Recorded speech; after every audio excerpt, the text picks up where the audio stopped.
After much anticipation, Kagurabachi has finally been confirmed getting anime adaptation, and the anime fandom as a whole has collectively lost its mind.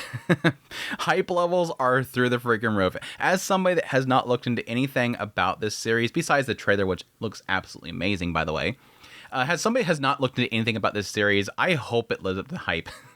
Because my gosh, people are going crazy. So much so that, yes, it doesn't go a day before I see, constantly people bringing up different articles and information about the anime adaptation. And here recently, one kind of got a little bit of a chuckle out of me, while at the same time, kind of piquing my interest. Yes, a lot of people were talking about the fact that there was a bid war of the studios for Kagurabachi. Like, they literally, they threw down the gloves and they started boxing. Not really. Boxing over who is going to get the chance to adapt this work. It feels kind of backwards for most people to kind of see this. Like, wait, the studios themselves all, bid to who would adapt something? Typically, the producers pay the studio to just adapt what they want to adapt. They don't get no, choice here. But yes, technically, with the anime industry as a whole, having way too much stuff being pumped out on a regular basis, they're kind of fighting, and how many studios there are, there's constantly fighting happening over projects. These studios are starving for work, and they will do anything to get any project. But the more important thing about Kagurabachi specifically is that this is a big project. This is a very massively hyped project, so things are a little different. But I want to get into this article because I feel like, one, there's a lot to kind of unpack here that I feel like people need a bit of context to kind of understand what's being said here. So I think some people might misread certain things. But yeah, I do acknowledge the fact that this article is technically almost 2 years old. This is the funniest thing about this entire article, was the fact that it's literally almost 2 years old. What happened here is that way back here, this website, Toyo Kezai, they reported on some discussions happening around Kagurabachi. At the time, you can kind of see a lot of this information as being leaks. It's insider information. It's stuff that's kind of greenlit kind of stuff here. So a lot of this stuff is kind of taken with a grain of salt, because in a lot of cases with this information, it's maybe talks, but at the end of the day, does anything come from it? That's when we get, yes, finally a confirmation on exactly what happened. Now we can go back and go, oh, this 2-year-old article, there's some actual juicy deets in here. There's some juicy deets in here because we have confirmation that this stuff is actually happening.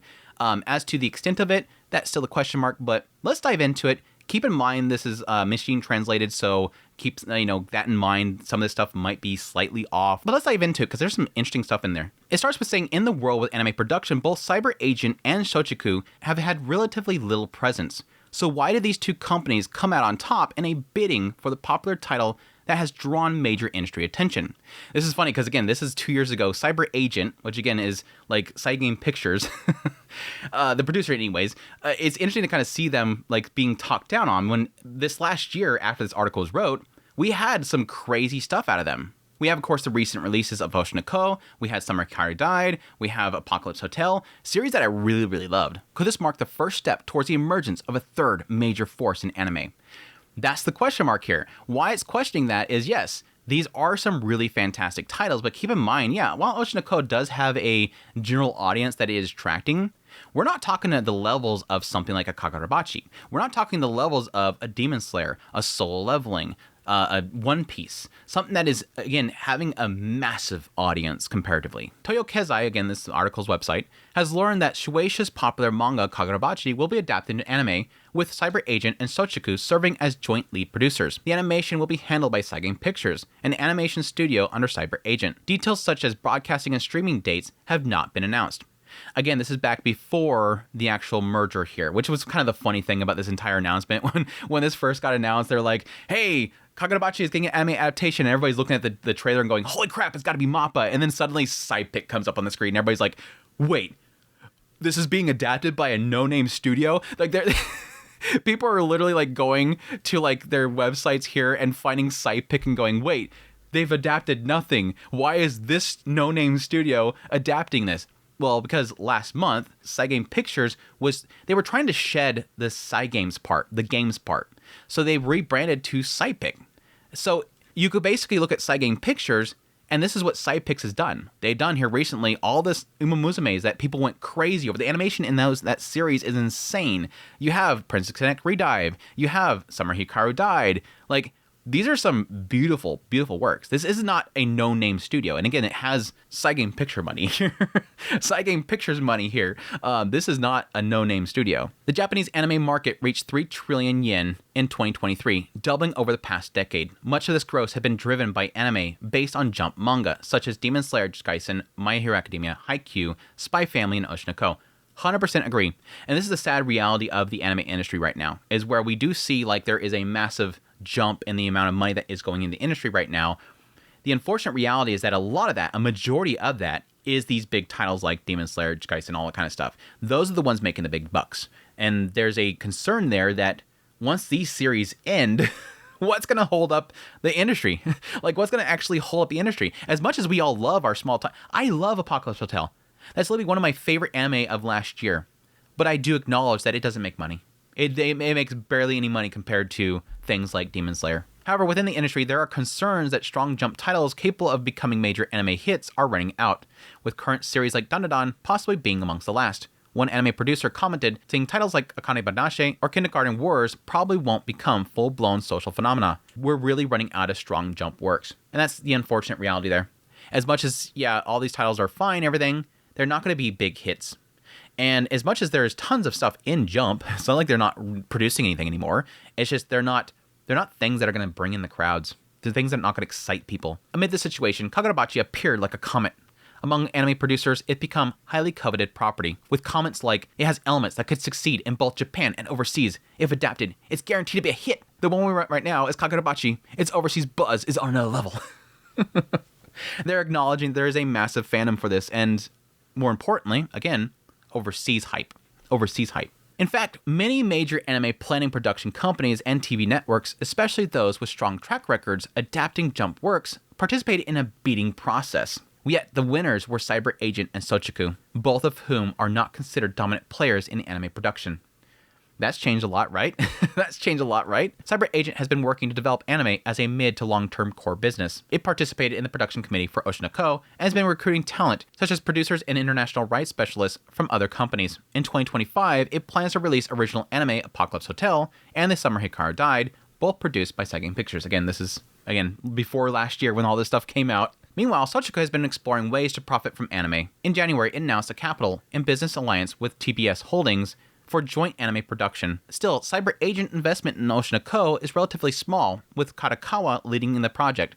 Yeah, this is kind of an important thing to acknowledge. Again, with all these projects, there is sort of like a difference in what is actually spent into something. If you look at Oshinoko right here, you do have this anime here, is of course being animated by Dogokobo, but the actual people like producing it and putting the money into it is these companies right here: Kadokawa, Shueisha, Dogokobo, and CyberAgent.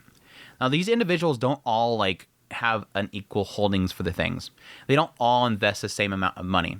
What they're saying right here is that while CyberAgent is, giving into this production itself, being a part of it, their investment is nowhere near what Kadokawa's is. Kadokawa is the lead. They're the one that's taken probably the biggest chunk of the money as well. Sochiku also lags behind major anime players like Toei Animation and Toho. So why were these two chosen? It's a good question mark. According to earlier mentioned anime producer, in these competitions, teams are required to create a promotional video. Ultimately, Shueisha editors, rights managers, and the original author like the creative proposal the best. That's interesting again. They also speculated an additional factor: diversifying animation studios. If you rely too heavily on one studio for multiple projects, there's a big risk of production line collapses due to workload. Instead of using studios already busy with major works like MAPPA, Cloverworks, Wit Studio, they may have wanted to try a different promising studio. I definitely see that. If they put too much onto, again, the plate of something like MAPPA, there's a potential that, yeah, you're going to have a production issue. There's going to be a delay. An episode's going to turn out botched. You're going to have a scheduling conflict or something like that that's going to end up making the project fall apart. Going back to the first part, again, this is something that is very, very rare to happen in anime. Typically, for those who don't know, for the production of an anime, you'll have a production committee comes together. They will be like, hey guys, I like this one project, this one manga, this one light novel. We have some money, let's make an anime. Do you guys know of a manga or an anime that we want to make and adapt into something and make some money out of it? So they're investing money and overseeing the production of an anime. And they will go to a studio. They will go to the rights holder for a source material. They will get the rights. They will then go to the studios and say, hey, studio, produce this for this much money. And then at the end of the day, they take that and then they contact, places to broadcast it to. They're like sort of the heart of an anime's creation is the production committee or the producers. With this situation here, it's giving a sense here that you have obviously a lot of people are looking to invest money into a new anime adaptation, and they all know that Jump has one big title, and that is Kagurabachi. Now, this again is very rare for something to actually happen where you have a lot of people that are all looking at the same thing at the same time. You have all these different producers and different studios are all looking at the same thing at the same time. Kagurabachi. Who's going to get that? They missed out on Demon Slayer. They missed out on One Piece. They missed out on all these other titles. They're still Kagurabachi. So essentially you had all these producers and all of these different studios were all coming together at the same time to go, we want that pie. Now, let's be perfectly clear. Most studios don't have the capability of doing this, by the way. This is specifically when you have a producer that owns a studio. CyberAgent and Cyberagent Pictures is the same company. Another example is Aniplex. With Aniplex can kind of go to the bat with a studio in hand because they have A1 Pictures, they have, Cloverworks. This is a company that actually has studios underneath it. So there's sort of a rarity within this whole situation here. But in this situation, you had all these different producers with studios underneath them, all vying to get the rights to be able to adapt Kagurabachi. And they came to Shueisha and said, we want this. And in this rare situation, Shueisha, again, they're kind of mentioned here, the Shueisha, the rights managers, the original author, you get a sense here, they're all kind of sitting in a room together, and all these different producers and studios come in the door and they go, here's our idea. Here's what it's going to visually look like. This is the effort and this is our vision of your project here. And they went through and watched all of these, and at the end of the day, they chose CyberAgents, Shochiku, /Cyberagent Pictures, /Cypic. They chose these companies because that was the one that impressed them most. But there's an added factor in here in the idea that they're also potentially considering the idea of diversifying and wanting to accept another player in the game. That CyberAgent, that Cyberagent Pictures, that these companies are going to do a proper job adapting this, and they don't have to rely too heavily on just MAPPA, Wit Studio, Cloverworks, which is an important thing. I do think that is a good thing to sort of kind of branch out different companies. And there could be a sense here where, let's be honest, CyberAgent could potentially say it's going to cost less for us to do it and it's going to look this good. And MAPPA and Wit Studio and Cloverworks is over here saying, no, we want more money. Let's be clear. There could be a difference here. They could just be fluffing this up by saying that, oh, no, we're diversifying. Because, again, remember, back when this was all like agreed upon based on this article, if we're to believe it, back when this was actually agreed upon here, what did they have? What does CyberAgent have? CyberAgent, back when this article was made, they had Teppen, they had Technoroid, they had Oshinoko Season 1, Liar Liar, Oshinoko Season 2, and Nobody Was Up for Exploration Hero. That's not very promising. This is again, Apocalypse Hotel, Summer Hikaru Died, Season 3 of Oshinoko. And again, they're going to be able to flex a little bit about what Cyberagent Picture themselves has worked on, so let's not, be crazy here. But even then, going back to what they had on their belt before this whole discussion was happening, is Bang Bang Bravern, Idolmaster Cinderella Girls, Princess Connect Redye, which is incredible looking. Let's not beat around the bush here. It looked incredible, but they didn't really have much on their belt here. So there could be an element here where they could have flexed a little bit about what Cyberagent Picture did, but there could be an element here where they had something very beautiful to present to them. And again, the price could have been right. Because again, Kagurabachi is no laughing matter. Again, there's a lot of hype behind this. The trailer they released for this thing hit millions in no time. It's going crazy. They knew this thing is going to be huge. They know how many people are reading their stuff. This isn't like a shock to them. Their marketing team has to know this is going to happen. Again, this whole situation is an oddity. It's a very interesting oddity.